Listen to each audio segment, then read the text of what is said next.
So I think one of the areas in Pokemon Sword and Shield is inspired by Loch Ness. I know a lot of people think it is the Lake District, but with the castle next to it, I think it is the Urquhart Castle, which is located on Loch Ness. I then started thinking about whether we would get to see the Loch Ness monster in that area. Maybe it could be one of the legendary Pokemon, but Sobble's description has got me thinking otherwise. The Stealthy Sobble, a water type water lizard Pokemon that shoots out attacks as it hides itself in water. Based on that description, it sounds like Sobble and the Loch Ness monster, they sound like they are very similar in terms of their characteristics.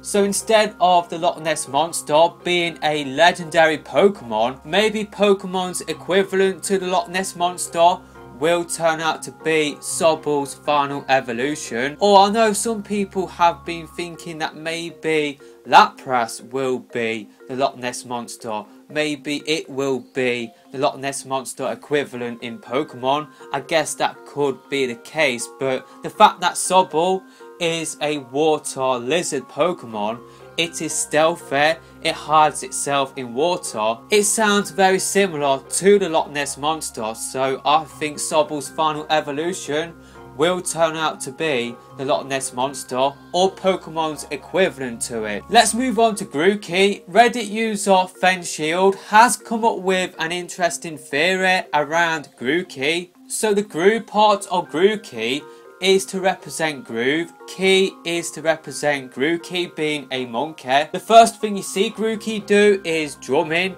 His drumstick is kept in his hair. Grookey is a drummer to represent Britain's influence on the world of music. I've got my own theory in terms of what Grookey will turn out to be. I think Grookey will turn out to be a gorilla for its final evolution to represent the band Gorillaz.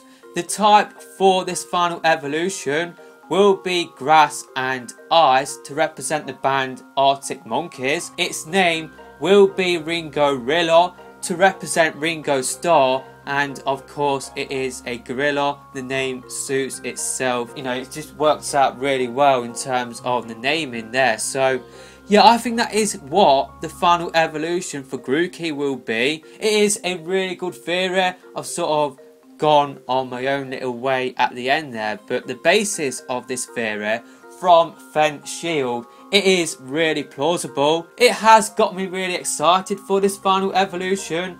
I probably might even go down Grookey's way in terms of picking Grookey when I do get the game. I really do like this theory. Hopefully Game Freak will use it. I really like Ringorilla as well. I really like how it represents not only the Beatles, which is of course probably the most famous band of all time, but also it represents the modern sort of British music with the Arctic Monkeys and the Gorillaz as well. So yeah, hopefully that will turn out to be the case. Now with Scorbunny, we don't really know how it will go in terms of its evolutions, just because some people think Scorbunny represents football, how you got score and bunny, but apparently Scorbunny doesn't necessarily translate that way. Apparently in Japanese it means fire, ember and shock, so that football theme isn't necessarily plausible.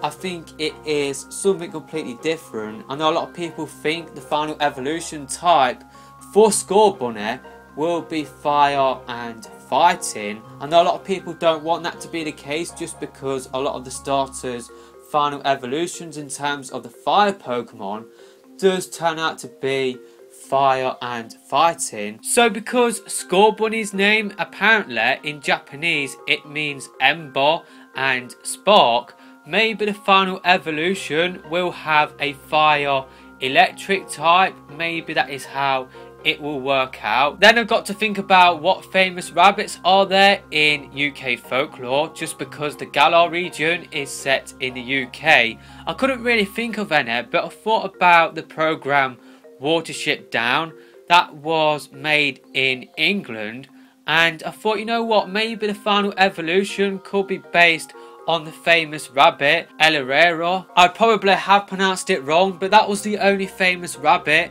I could think of for the final evolution, and what Game Freak could possibly base Scorbunny's final evolution on. But then I thought, you know what, El Herrero, it kind of looks a little bit like Umbreon, so maybe they won't go down that route for Scorbunny. That was the only sort of thing I could come up with for Scorbunny. So yeah, I think 2 of the 3's final evolutions, or the evolutions, I think we have a good idea of where they will be going. Who knows, maybe Scorbunny will turn out to be a football player. Maybe we'll see him like in his character art keeping up a fireball. Maybe that will be the case. So yeah, that's just pretty much it for this video. Let me know your thoughts about this in the comment section below. What do you think the final evolutions will be for the starter Pokemon in Sword and Shield? But that is it for this video, and I will see you in another video soon, hopefully.